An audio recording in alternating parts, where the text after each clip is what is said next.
Assalamualaikum warahmatullahi wabarakatuh. Perkenalkan, kami dari kelompok 3 mata kuliah landasan pendidikan dengan dosen pengampu Bapak Faisal Sadam Murad MPD. Di sini kami akan menjelaskan materi terkait landasan sosiologis dan antropologis pendidikan. Sebelum kita memasuki materinya, izinkan kami memperkenalkan diri terlebih dahulu. Baik, saya Suci Ramadhani dengan NIM 2402598. Perkenalkan, nama saya Desi Nurmaima dengan NIM 2408662. Saya Deni Kausar dengan NIM 24098. Halo, aku Rina. Aku akan menjelaskan poin materi. Yang pertama, landasan sosiologis pendidikan. Yang kedua, landasan antropologis pendidikan. Yang ketiga, pendidikan sebagai peranata sosial. Yang pertama, landasan sosiologis pendidikan.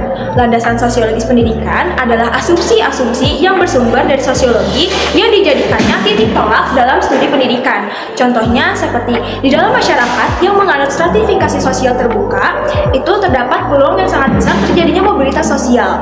Adapun faktor yang memungkinkan terjadinya mobilitas sosial adalah bakat dan pendidikan.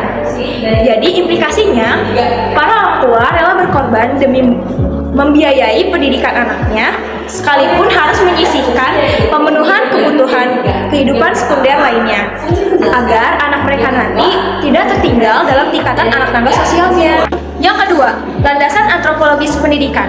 Landasan antropologis pendidikan adalah asumsi-asumsi yang bersumber dari antropologi yang dijadikan titik tolak dalam studi pendidikan. Contohnya seperti perbedaan kebudayaan masyarakat daerah, misalnya seperti sistem mata pencaharian, bahasa, dan juga kesenian.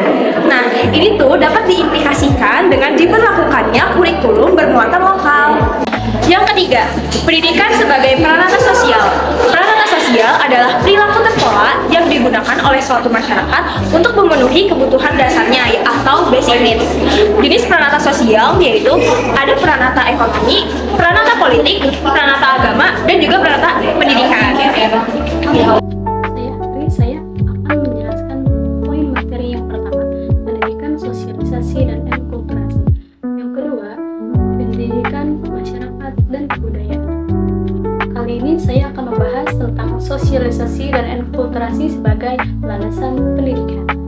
Pertama, sosialisasi adalah proses ketika individu belajar tentang peranan dan status sosial agar bisa berinteraksi dengan masyarakat.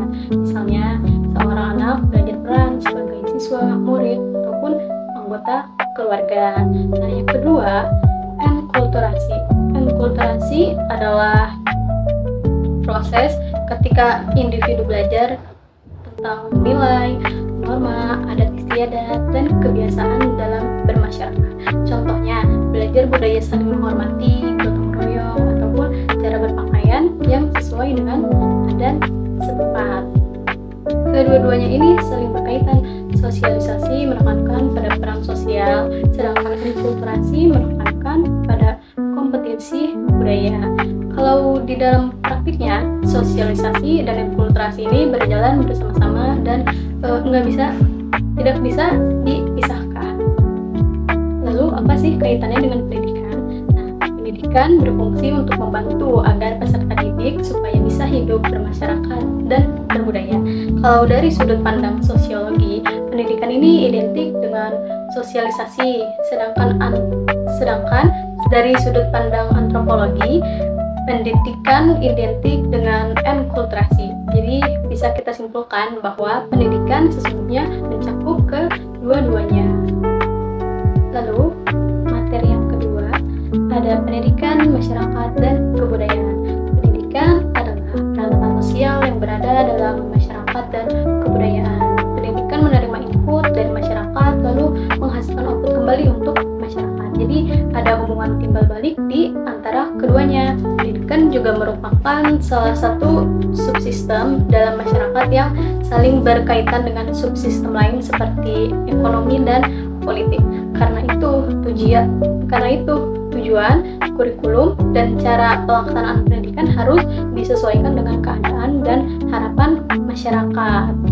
Nah, selanjutnya, pendidikan punya dua fungsi utama, yaitu fungsi konservasi yang mewariskan dan melestarikan nilai budaya agar eksistensi masyarakat tetap terjaga. Lalu yang kedua ada fungsi inovasi atau transformasi. itu melakukan perubahan dan perbaruan agar nilai yang sudah tidak relevan dapat disesuaikan dengan perkembangan zaman. Dengan demikian, pendidikan bukan hanya menjaga nilai budaya yang ada, tetapi juga memperbarui nilai agar masyarakat bisa terus maju.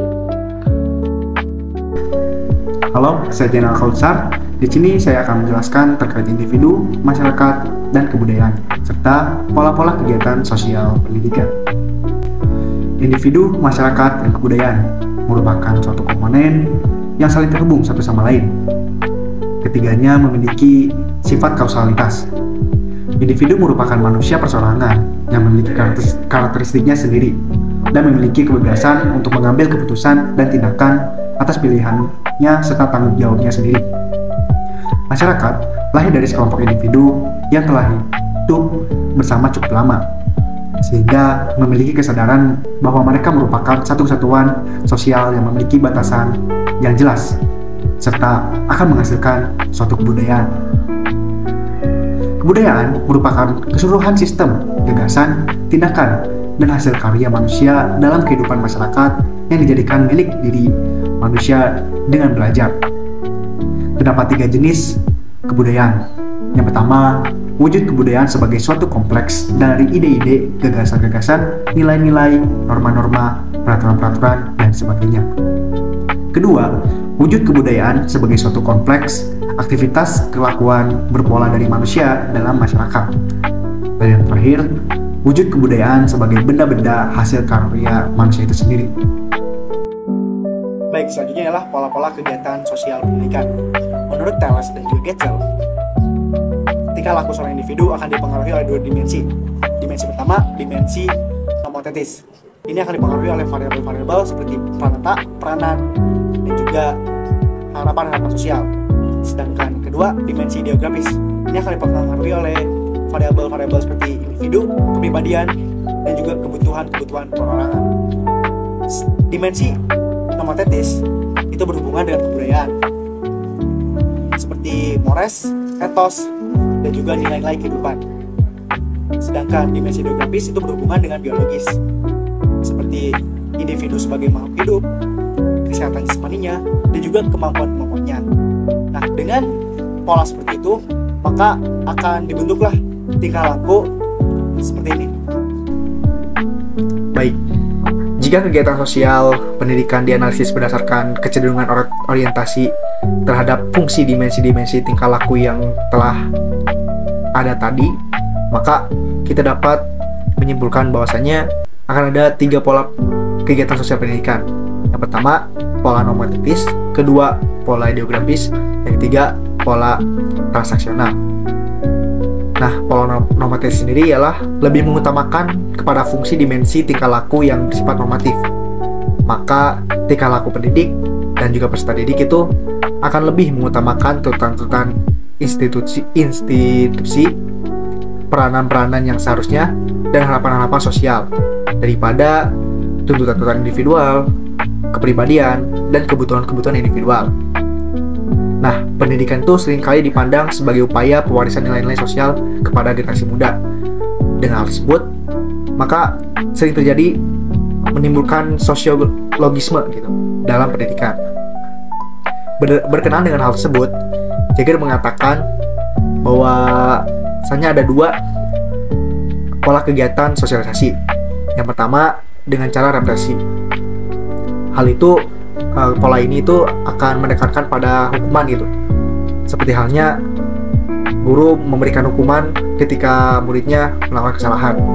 Dan juga pola represi ini bersifat otoriter. Seperti murid itu harus mematuhi guru. Nah, sementara pola kedua ialah pola partisipasi. Berbeda dengan yang tadi, pola ini akan membuat kedua belah pihak itu saling mempunyai kesempatan untuk berbagi pandangan dan juga berkomunikasi, dan juga bersifat memberikan hadiah, seperti halnya guru memberikan pujian ataupun hadiah kepada siswanya yang telah melakukan hal baik. Namun ketika siswanya melakukan kesalahan, guru pun akan memberikan hukuman yang simbolis gitu.